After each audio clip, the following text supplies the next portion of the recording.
Josué capítulo 7, leremos a partir do primeiro versículo. Assim diz: prevaricaram os filhos de Israel nas coisas condenadas, porque Acã, filho de Carme, filho de Zabdi, filho de Zera, da tribo de Judá, tomou das coisas condenadas. A ira do Senhor se acendeu contra os filhos de Israel. Enviando, pois, Josué de Jericó alguns homens a Ai, que está junto a Bet-Aven, ao oriente de Betel, falou-lhes dizendo: subi e espiai a terra. Subiram, pois, aqueles homens e espiaram Ai. E voltaram a Josué e lhe disseram: não suba todo o povo, subam uns 2 ou 3 mil homens a ferir a cidade. Não fatigueis ali todo o povo, porque são poucos os inimigos. Assim subiram lá do povo uns 3 mil homens, os quais fugiram diante dos homens de Ai. Os homens de Ai feriram deles uns 36, e aos outros perseguiram desde a porta até as pedreiras, e os derrotaram na descida, e o coração do povo se derreteu e se tornou como água. Então Josué rasgou as suas vestes e se prostrou em terra, sobre o rosto perante a arca do Senhor até a tarde, ele e os anciãos de Israel, e deitaram pó sobre a cabeça. Amém. Graças a Deus. Assentem-se, por favor. O tema da nossa mensagem é conduta desastrosa. Por que conduta desastrosa? Porque, na verdade, irmãos, a nossa vida é e sempre será o resultado das nossas condutas. Aquilo que fazemos é exatamente aquilo que colheremos. A Bíblia fala a respeito da lei da semeadura. Tudo aquilo que o homem plantar, isto mesmo ele colherá. Se ele planta no Espírito, do Espírito, ele colhe vida eterna. Se ele planta na carne, da carne ele colherá corrupção. É o que a Bíblia nos ensina acerca das nossas ações. E o que nós encontramos neste texto é um homem tendo uma série de condutas que fez com que toda uma nação perdesse uma batalha, fosse envergonhada, humilhada. Portanto, uma palavra como esta é uma palavra digna da nossa atenção, é uma palavra merecedora de um cuidado todo especial. Porque, na verdade, se nós evitarmos as condutas que teve este homem chamado Acã, certamente nós teremos uma vida vitoriosa e uma vida abençoada, que é o que nós todos pretendemos, na companhia e na graça do nosso Senhor Jesus Cristo. Israel estava agora, depois de 40 anos de peregrinação no deserto, Israel estava pouco a pouco tomando posse daquilo que Deus havia prometido ainda a Abraão. Depois com Moisés, e agora na liderança, ou sob a liderança de Josué, Israel estava vivendo um momento de conquista. Talvez o melhor momento de Israel era este, porque a Bíblia diz que de forma miraculosa, Deus estava introduzindo o povo na terra de Canaã, a começar pelo ato em que Deus realizou no meio deles para que eles pudessem ter acesso à terra prometida. O mesmo livro de Josué diz que Deus deu ordens ao povo que fossem até o rio Jordão, e na medida em que os sacerdotes tocassem a água carregando a arca, o rio se abriria e o povo passaria a pés enxutos, e foi o que aconteceu. De uma forma milagrosa, os sacerdotes tocaram na água, o rio Jordão se abriu, e todo o povo passou a pés enxutos, entrando então na terra prometida. Posteriormente a este ato, diz a Bíblia que a primeira cidade a ser conquistada era a cidade de Jericó. E o fato que ocorreu foi mais uma vez um fato milagroso, porque eles não tiveram que lutar para conquistar a cidade de Jericó. A Bíblia diz que Deus deu ordens a Josué que durante 7 dias eles tão somente rodeassem a cidade, e no 7º dia eles tiveram ordens para tocarem suas trombetas, e no momento em que eles assim fizeram, diz a Bíblia que os muros de Jericó ruíram, e a cidade em pavor, começaram a se matar uns aos outros, e Israel foi entrando, e Israel foi pelejando, e as coisas foram acontecendo totalmente de forma milagrosa, porque o Senhor era na vida daquele povo. Era o melhor momento. Até o capítulo 7 de Josué, nós só encontramos bênçãos, nós só encontramos realizações, nós só encontramos triunfos. Só que quando nós chegamos no capítulo 7, nós encontramos uma reviravolta na história. Nós encontramos aqui uma mudança abrupta de situação. Tudo isso porque alguém no meio de Israel resolveu brincar com Deus. E é justamente isso que nós vamos nos atentar nesta noite, sobre as condutas de Acã. Por que é que Acã comprometeu a conquista da cidade de Ai? Por que é que este homem levou outras pessoas a morrerem? Por que é que este homem acabou por entristecer o coração de Josué? Primeiramente, a primeira conduta desastrosa de Acã. Acã desejou possuir o que era condenável. Acã desejou possuir o que era condenável. No versículo 21 diz, ele mesmo declarando: quando vi entre os despojos uma boa capa babilônica, 200 siclos de prata e uma barra de ouro do peso de 50 siclos, cobicei-os e tomei-os, e eis que estão escondidos na terra, no meio da minha tenda, e a prata está por debaixo. Acã fazia parte de um grupo de 3.000 homens, que foram tomar posse da cidade de Ai. Porque quando Josué mandou os espias conhecerem a cidade, eles voltaram a Josué dizendo: olha, Josué, não é necessário que nós subamos com toda a nossa força contra a cidade, porque se trata de uma cidade pequena, os moradores da cidade não oferecem resistência, de maneira que nós tenhamos que ir contra eles com toda a nossa força. Basta tão somente 2.000 ou 3.000 homens, já é o suficiente para a nossa vitória. Só que a palavra de Deus nos conta que entre este grupo de 3.000 homens que foram selecionados por Josué, estava alguém cujo coração estava dividido entre usufruir da bênção de Deus e entre tomar daquilo que era condenável, que era abominável aos olhos do Senhor. E foi exatamente isso que Acã acabou por fazer. A Bíblia diz que enquanto os homens de Israel pelejavam contra os moradores da cidade de Ai, Acã começou a notar que alguns despojos estavam já prontos para serem colhidos. E ele mesmo declara a Josué que ele passou a cobiçar, ele passou a desejar aquilo que era condenável por Deus. Por que era condenável por Deus? Porque eram coisas pelas quais o povo estava sendo derrotado. Os moradores de Ai já estavam sendo derrotados, porque eles e tudo que eles possuíam eram coisas abomináveis diante dos olhos do Senhor. Este era o motivo da derrota da cidade.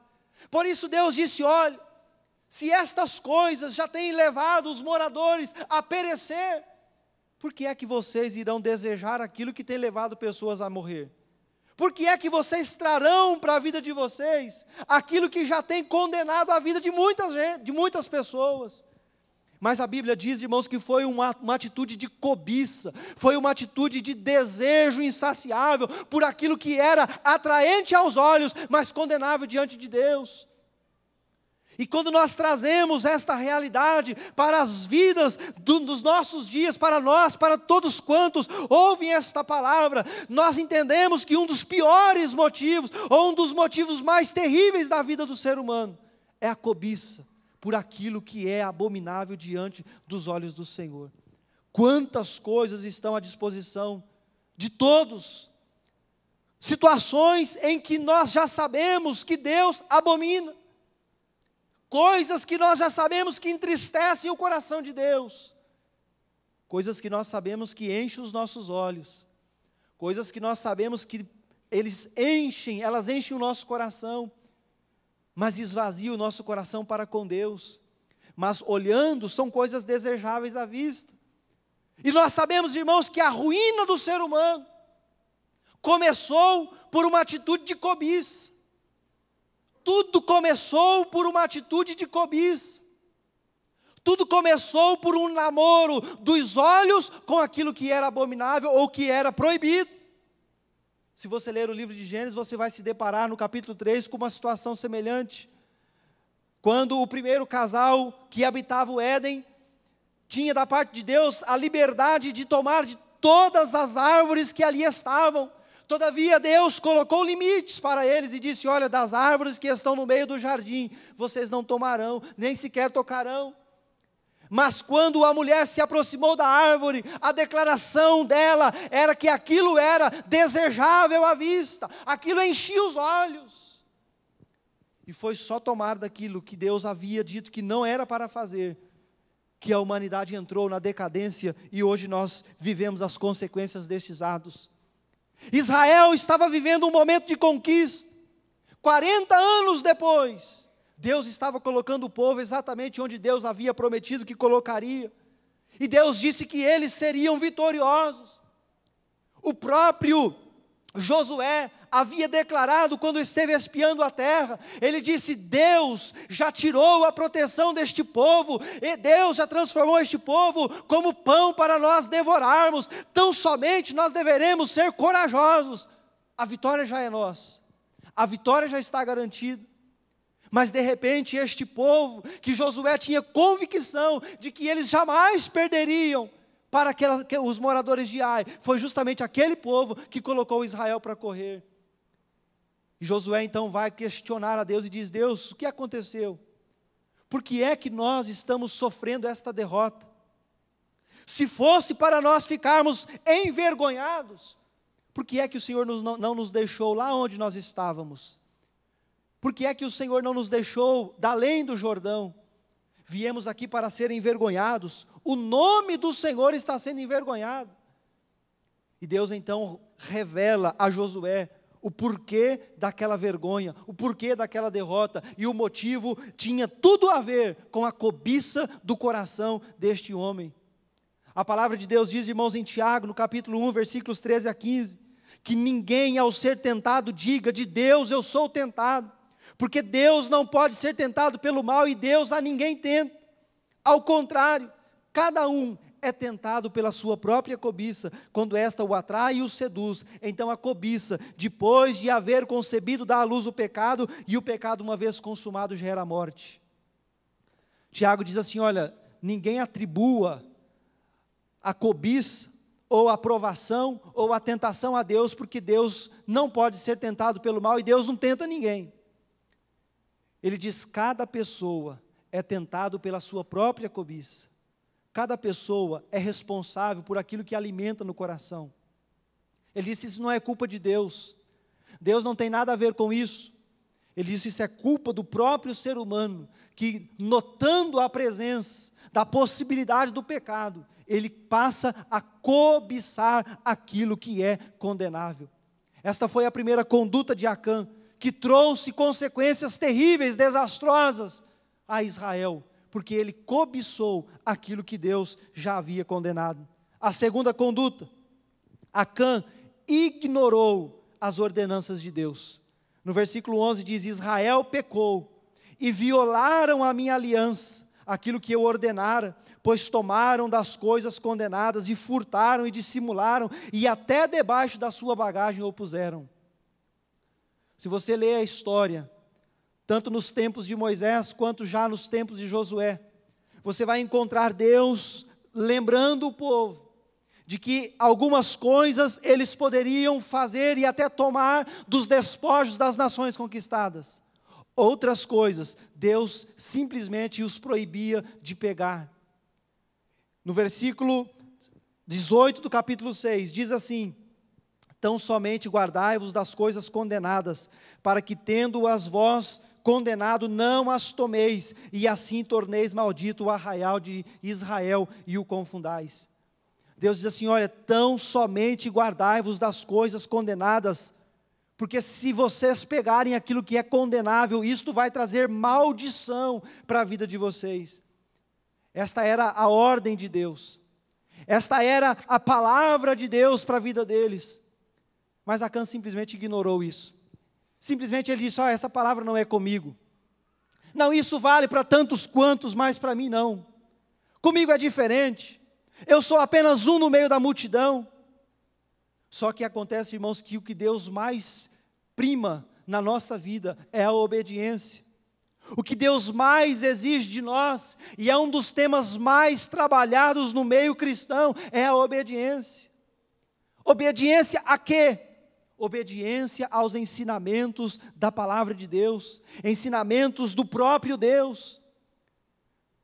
Deus, o próprio Deus diz que Ele não requer de nós sacrifícios, Ele não requer de nós ações, que muitas vezes acabam por ferir o nosso corpo. Deus diz assim: eu tão somente requero de vocês obediência. A minha palavra está aí, obedecem e vocês viverão uma vida tranquila, abençoada, sossegada. Não vai haver mal, não vai haver maldição, nada, tão somente me obedeçam. Por que é que Acã trouxe para si tantos males? Porque ele ignorou o que Deus havia dito. E Deus, irmãos, é um ser zeloso para com aquilo que Ele diz.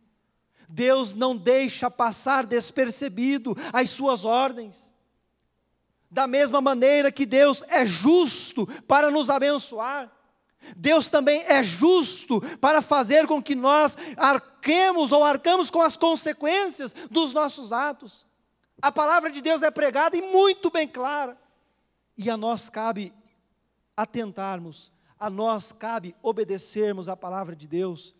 Vale muito mais obedecer do que sacrificar. Foi o que Deus disse a Saul quando ele quis passar daquilo que era autorizado a ele como rei, e ele sacrificou querendo a ajuda de Deus. Deus disse: Saul, você teve uma atitude louca, porque vale muito mais obedecer a Deus do que sacrificar.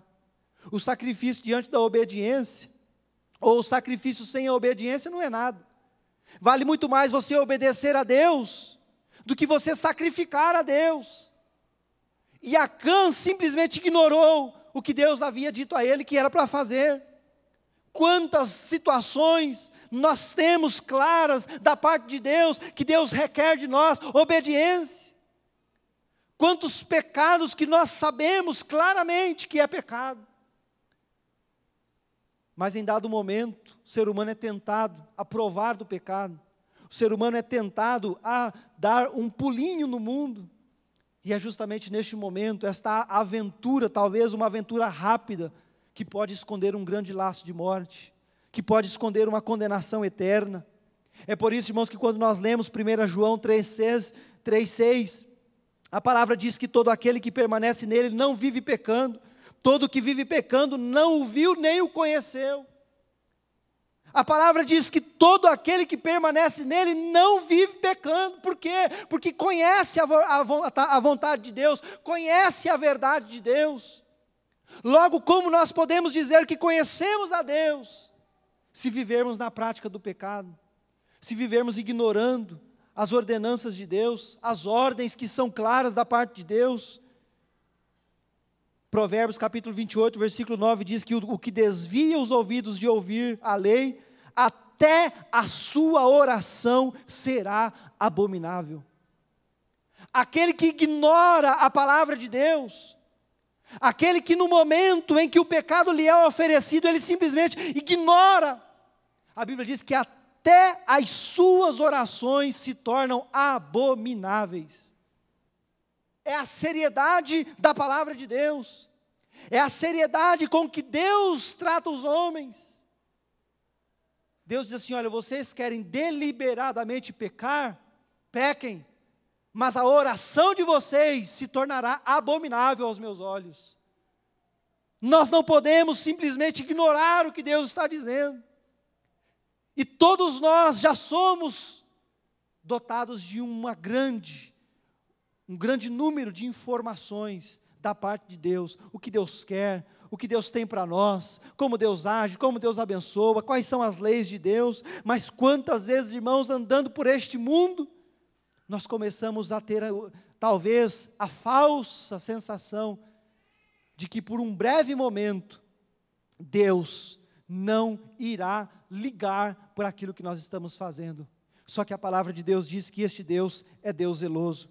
A terceira conduta de Acã. Acã foi tomado por um sentimento de egoísmo. Acã só pensou nele. Resultados disso: 36 homens inocentes foram mortos em consequência da conduta de Acã. No versículo 5 diz: os homens de Ai feriram deles uns 36, e os outros perseguiram desde a porta até as pedreiras.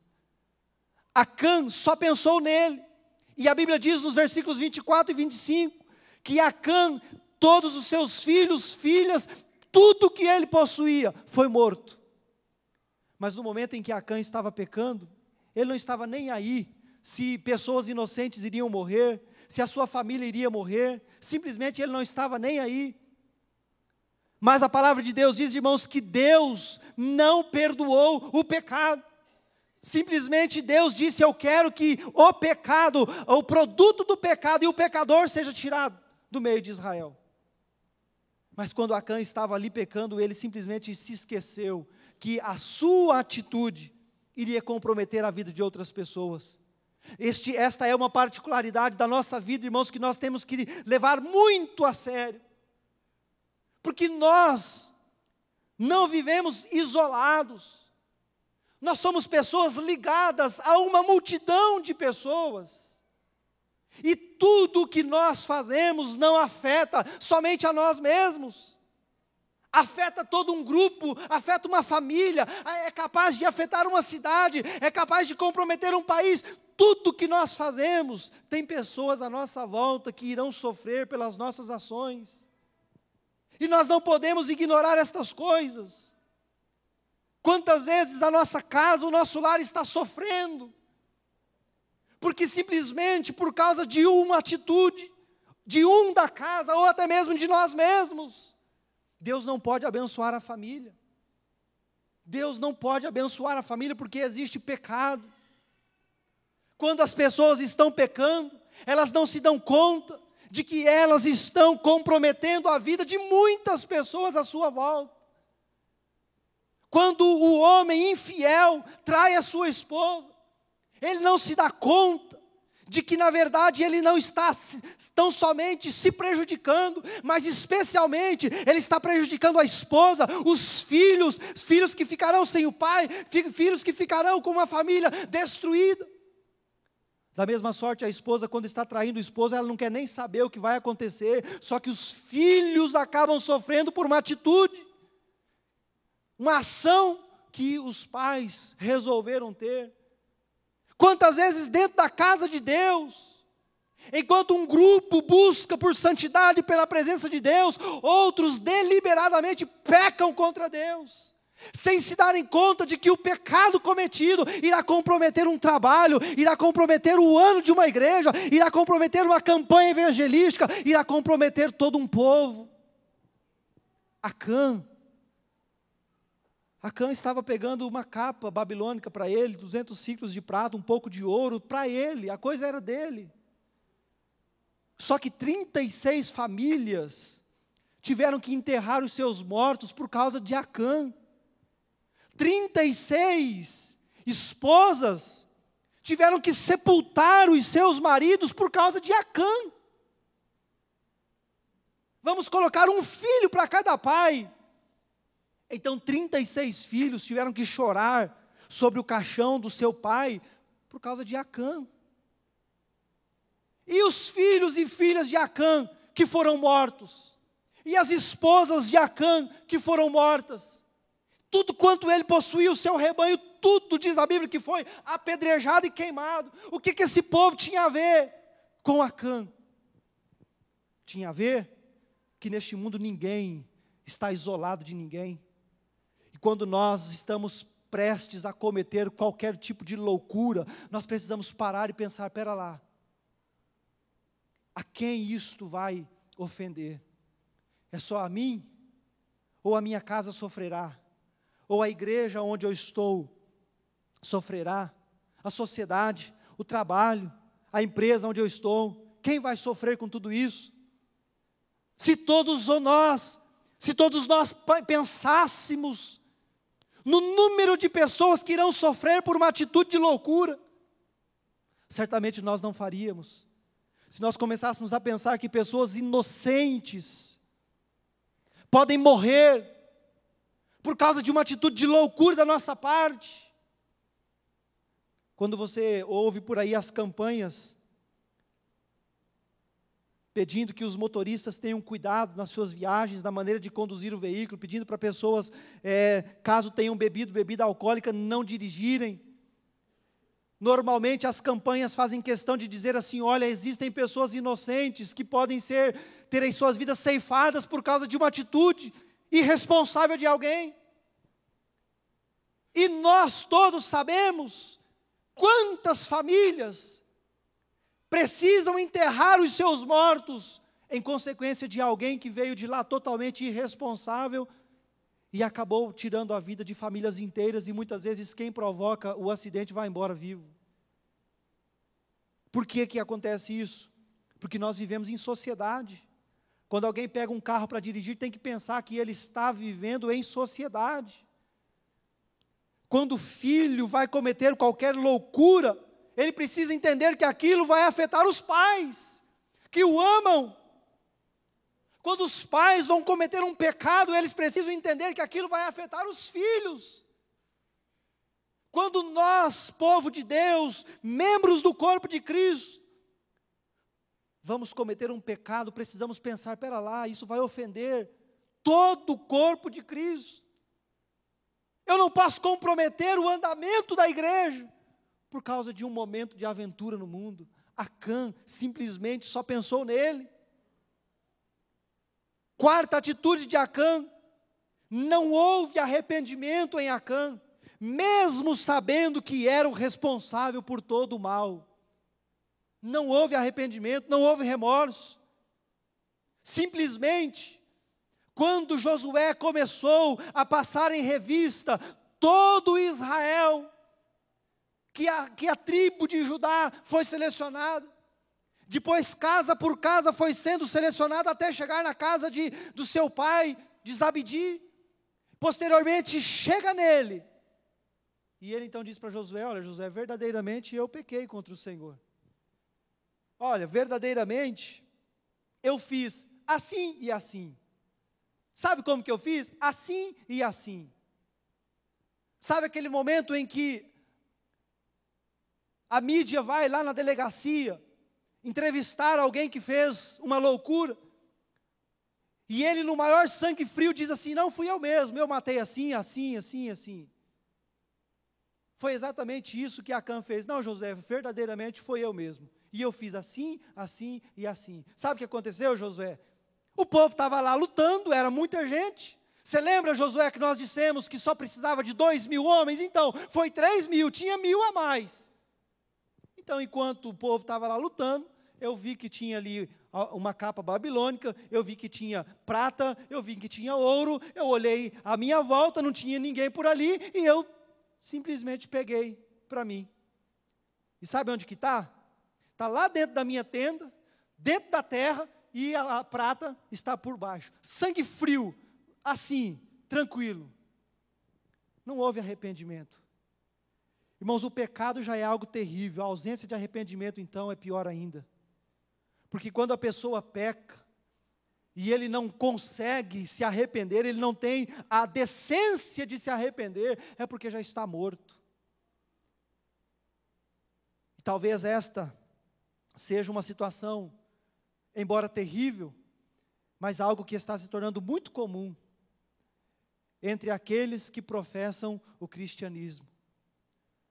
A pessoa simplesmente jamais revela o seu erro, jamais revela o seu pecado. Mas a palavra de Deus diz, irmãos, que tudo vem à tona. E aí, quando as coisas aparecem, você vai conversar com a pessoa e ele diz assim: não, verdadeiramente foi assim mesmo que aconteceu. Já faz algum tempo que vem acontecendo. E olha, eu não fiz só uma vez, não. Eu fiz com esse, fiz com aquele, fiz com aquilo outro, e eu já estou até aqui. Frio, sem arrependimento. Nós temos que ter muito cuidado com a sensibilidade do nosso coração para com as coisas de Deus. Porque a prática contínua do pecado endurece o coração do homem, de maneira que ele passa a não sentir mais absolutamente nada em relação àquilo que ele faz de errado. Se ele mata, a primeira vez que ele mata, aquilo lhe causa remorso. Depois ele passa a ser um assassino em série. A primeira vez que ele rouba, o coração vai na boca. Depois ele passa a roubar comumente. Ah, mas isso são coisas graves. Então vamos trazer para a nossa realidade. A pessoa peca contra Deus. E na primeira vez que ele peca, ele sente que aquilo é errado. Mas ele faz. Ele queria fazer, então ele faz. E aí o diabo, enganando a pessoa, diz assim, está vendo, você fez, não aconteceu nada. Então você pode fazer de novo. E aí a pessoa vai e faz de novo. E sabe o que isso gera no coração? Dureza. O coração vai endurecendo, vai virando uma pedra, chega um momento que a pessoa simplesmente não sente mais nada, sequer se arrepende daquilo que faz. Quando Josué comunica ao povo que Deus revelara a ele a causa da derrota, qual deveria ser a atitude de Acã? Chama Josué num canto e diz assim, olha Josué, todo esse mal aí que aconteceu, a culpa é minha. Aí sim dizer, verdadeiramente aconteceu assim e assim. Eu fiz isso e fiz isso. Certamente, muito provavelmente, o desfecho seria outro. Mas ele viu Josué orando, juntamente com os anciãos de Israel, prostrado diante da arca, clamando a Deus, procurando uma resposta. Depois viu Josué vindo de família em família, tribo por tribo, pessoa por pessoa, e ele ficou na dele. Talvez ele entendeu que aquilo não fosse chegar ao conhecimento de ninguém. Irmãos, vamos tomar muito cuidado com a dureza do coração. Vamos pedir ao Espírito Santo de Deus que jamais permita que os nossos corações se tornem insensíveis com relação ao pecado. Nas nossas orações vamos clamar a Deus, para que jamais nós venhamos nos acostumar com a prática do pecado. Porque o pecado é bom. O pecado momentaneamente satisfaz a carne. O pecado momentaneamente me dá o sentimento de que eu posso fazer. Não, eu consigo fazer. Não, olha, eu já aprendi a lidar com essa situação. Só que o pecado mata. O pecado conduz a alma à eternidade, longe de Deus. E ai de nós, se nós perdermos a capacidade de nos arrependermos. Provérbios 28:13 diz, o que encobre as suas transgressões, jamais prosperará, mas o que as confessa e deixa, alcançará misericórdia. O que encobre as suas transgressões, jamais prosperará, mas aqueles que as confessa e deixa, alcançará misericórdia. Quinto, Acã ignorou a presença de Deus entre eles. Irmãos, Deus sempre esteve com Israel. Você lembra daquela conversa de Moisés com Deus, quando Deus disse que enviaria um anjo junto com eles durante a caminhada, e Moisés diz, olha, assim não, Deus, se a tua presença não for conosco, não nos faça subir. E então Deus assume o compromisso com Moisés de estar com eles em todos os momentos. E Deus estava com eles na batalha contra a cidade de Ai. Claro que estava. Só que Acã simplesmente ignorou a presença de Deus. Ele ignorou o fato de que Deus vê todas as coisas. Ele ignorou a realidade de que Deus conhece todas as coisas. Ele ignorou a realidade de que Deus está em todos os lugares. E mesmo assim, ou assim, ele simplesmente pecou. E quando Deus então conhece o pecado de Acã, Deus disse: já não serei convosco, se não eliminardes a coisa condenada. Deus diz assim: olha, Josué, até agora eu estive com vocês. Só que a partir de agora, eu já não serei mais com vocês, se vocês não forem lá onde está a coisa condenada e eliminar do meio de vocês. Eu não vou mais, vocês podem ir, mas eu não vou. Se vocês não tirarem a coisa condenada do meio de vocês, eu não vou. Nós, como seres humanos, filhos e filhas de Deus, precisamos compreender de que a presença de Deus simplesmente é algo real. Mas eu nunca vi Deus. Não tem problema, Deus está ali do mesmo jeito. Esses dias eu conversei com uma pessoa e ela disse: olha, eu não acredito em Deus. Eu disse: não tem problema, isso não muda nada. Não, mas eu acho que esse negócio de inferno não existe. Não tem problema. Você não acredita? Não. Não tem problema nenhum. Não muda nada.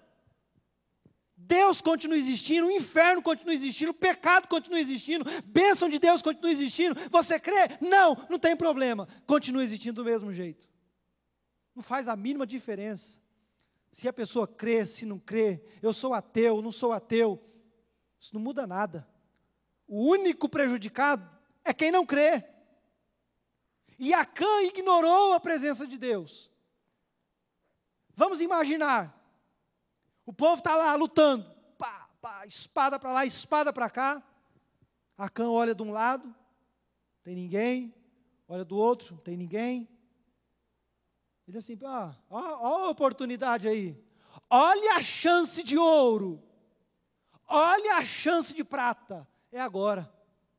Eu não posso deixar passar isto, porque vai saber se aparece uma outra oportunidade como essa. E ele então foi e pecou.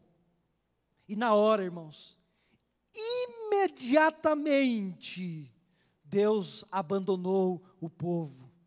Imediatamente. Assim, aconteceu, Deus saiu. Sabe por quê? Porque o Deus de Israel é santo. E o Deus de Israel não pode habitar no local onde existe pecado. E quando o povo pecou, ou quando Acã pecou, Deus simplesmente saiu. O que aconteceu com eles? O povo da cidade de Ai, os homens de Ai, prevaleceram contra Israel. Mataram 36. Só não mataram mais porque o povo deu no pé. Porque senão morreriam todos eles. E aí quando você lê Hebreus 4:13, diz: e não há criatura que não seja manifesta na sua presença. Pelo contrário, todas as coisas estão descobertas e patentes aos olhos daquele a quem temos de prestar contas. Não existe criatura sobre a face da terra que pode se esconder de Deus. E o que Deus quer de nós? Deus não quer que nós vivamos apavorados. Porque a Bíblia diz, irmãos, que o fato de Deus estar de olho em nós é algo bom. É algo bom. Quando você lê a carta ou o livro das crônicas dos reis, você vai encontrar a Bíblia dizendo que os olhos do Senhor estão sobre a terra para mostrar-se forte com aqueles cujo coração é totalmente dele. Olha que coisa boa o fato de Deus estar de olho em nós. Porque os olhos do Senhor estão passeando sobre a terra, procurando alguém para abençoar. Amém? Procurando alguém para abençoar. Mas aí Deus está olhando e encontra o crente pecando. Olha lá, que bonitinho. Aí Deus diz assim: ó, não tem negócio. Pecou, tem consequência. Mas Deus, eu estava dentro do meu quarto, a porta estava fechada, não tinha ninguém em casa. Mas eu estava lá vendo. Mas Deus, olha, eu tinha certeza que isso jamais viria à tona. Deus diz, eu estava lá vendo, você brincou com a minha capacidade de trazer as coisas à luz. Quando você lê o Salmo 139, sabe o que o Salmo diz? O Salmo 139, em um dos seus versos, diz que para Deus, luz e trevas é a mesma coisa. Luz e trevas, para Deus, não tem a mínima diferença. Para nós, se apagarmos aqui as luzes, certamente, nós teremos alguma dificuldade para sair daqui. Mas para Deus, é a mesma coisa. Acendeu, apagou, para Deus não tem diferença nenhuma. É por isso que nós precisamos tomar muito cuidado com aquilo que nós fazemos em secreto. E o grande mistério, e o grande segredo, da maioria das derrotas está no secreto. Ah, irmãos, essa história do secreto é terrível. Essa história do momento em que as pessoas estão sozinhas é algo terrível. Porque é no momento que você está sozinho que as tentações vêm e vêm com tudo. Você lembra quando Jesus estava sozinho no deserto? Não tinha nenhuma pessoa junto com ele, a não ser a pessoa bendita do Espírito Santo. O que aconteceu?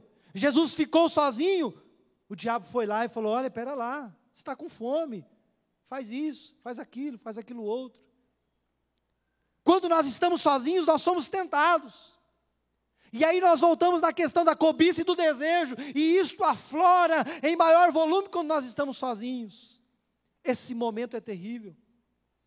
E quando Acã percebeu que ele tinha toda a sorte do mundo, entre aspas, ele disse, agora eu não posso deixar fugir, eu preciso aproveitar este momento.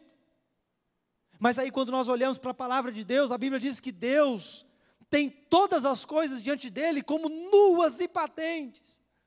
Se você faz de dia ou de noite, Deus conhece.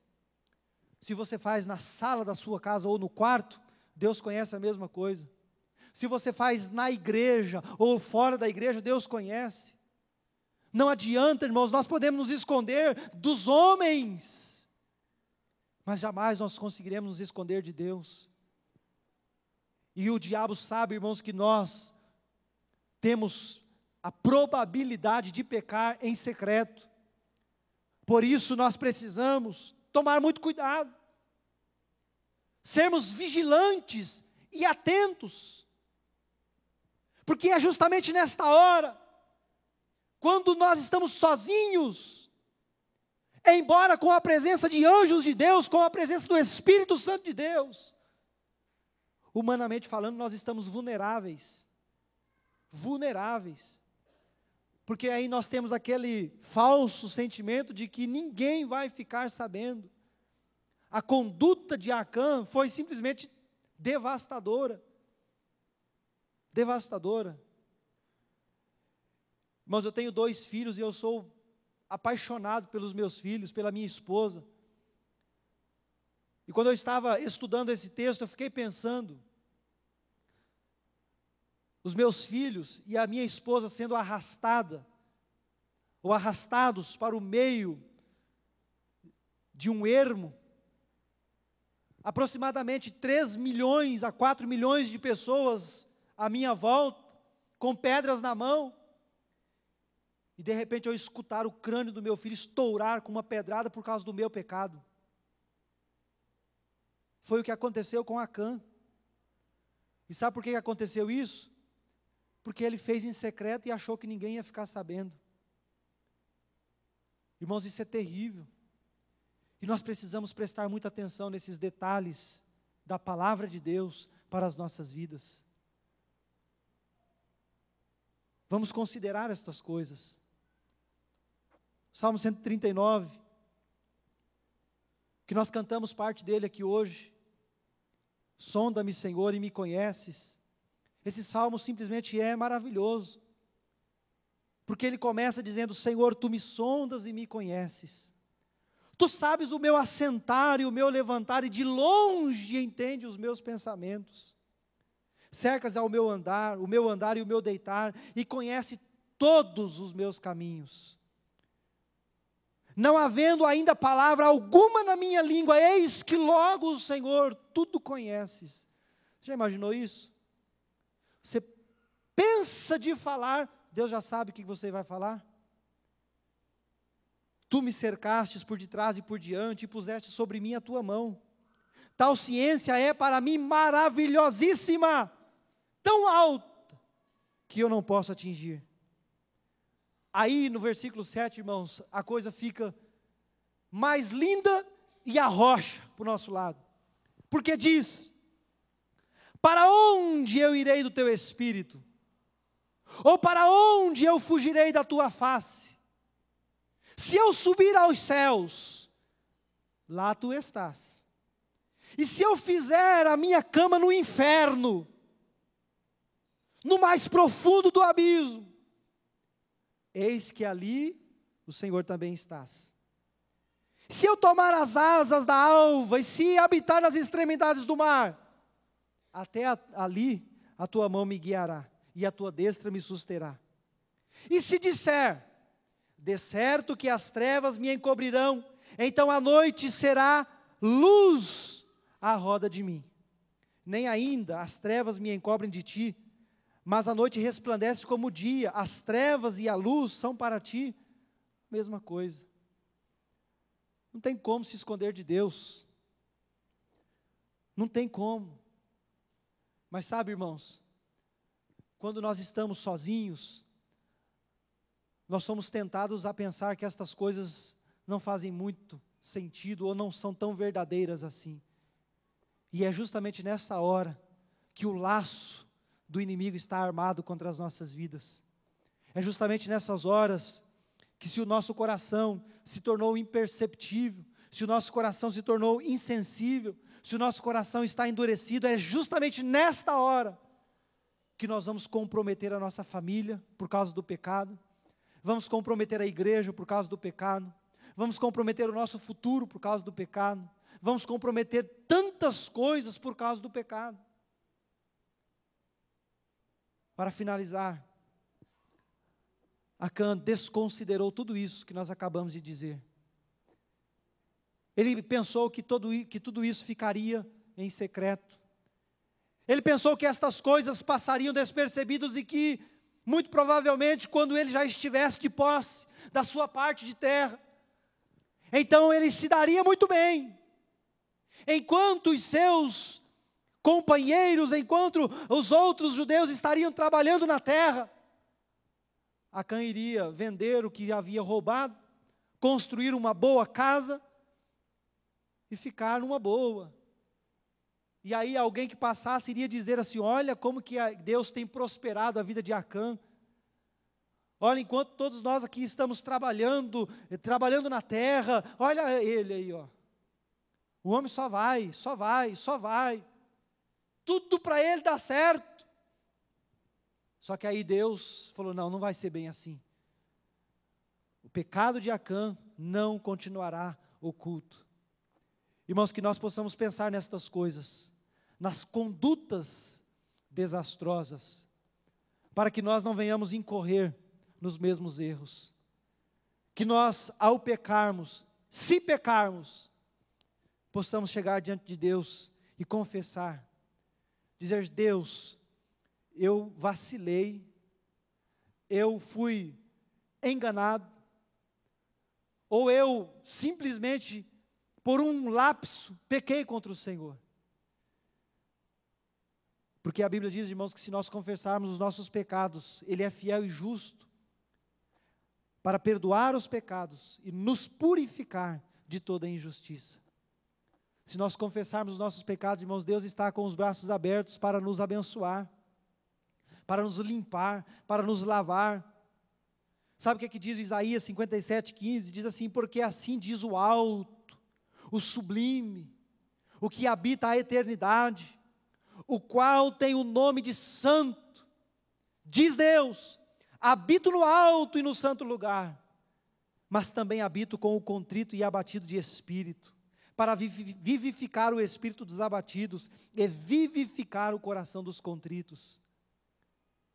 Perceba, irmãos, a dimensão do amor de Deus. Ele diz, olha, eu habito no lugar alto, eu habito no lugar santo, e santo é o meu nome, mas eu também habito o coração daquele que é arrependido dos seus pecados.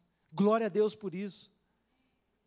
Deus diz assim, olha, eu habito o céu sim, a minha morada é o lugar alto e o lugar santo, mas eu também moro no coração daquele que se arrepende. Ou seja, se de repente você que está ouvindo esta mensagem diz, quantas coisas eu tenho feito em oculto, tenho pecado, a palavra de Deus para você é, arrependa-se, e Deus vai morar dentro do seu coração. Converta-se ao Senhor, e você se tornará morada do Espírito Santo. Esta palavra não é para te condenar, esta palavra é para produzir vida na sua vida. Esta palavra é para te levar para cima. Esta palavra é para te colocar diante de Deus e ser abençoado por Ele. De repente você tem dito, mas e agora o que eu faço diante desta palavra que desnudou a minha alma? Confessa os teus pecados, e o Senhor é fiel e justo para perdoar os seus pecados e te libertar de todas as injustiças. Não é para você ficar do jeito que você está, não é para você abandonar a casa de Deus, ou permanecer no estado em que você vive, porque você hoje descobriu que você está em oposição a Deus. Não! O que Deus quer é que você mude a sua conduta e seja uma bênção na sua casa. Você pai, você mãe, mude a sua conduta e seja uma bênção no seu lar. Você irmã, você irmão, mude a sua conduta, seja uma bênção na vida da igreja. Deus conta com a sua vida. Deus conta com você. Deus conta conosco. Deus conta conosco. Deus já providenciou, irmãos. Deus já providenciou uma forma eficaz para aqueles que pecam.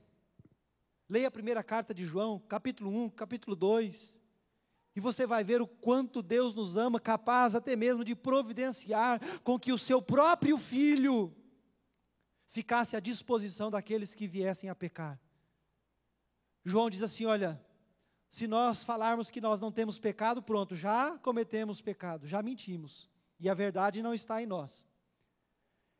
E ele diz assim, só que o crente não vive pecando. Ele diz, mas se vocês pecarem, se lembrem que existe um advogado junto ao Pai, que intercede por nós, que perdoa os nossos pecados, e ele diz, não apenas o nosso, mas o do mundo inteiro. Jesus Cristo está lá, diante de Deus, esperando uma atitude sincera de arrependimento. Quando isso acontecer, Jesus Cristo irá purificar com o seu próprio sangue a nossa vida e nos preparar para morar nos céus. Amém? Que Deus abençoe a sua vida com esta palavra, e que você se lembre em todos os momentos da sua vida, não seja como Acã, seja um servo fiel, e Deus irá honrá-lo em nome de Jesus.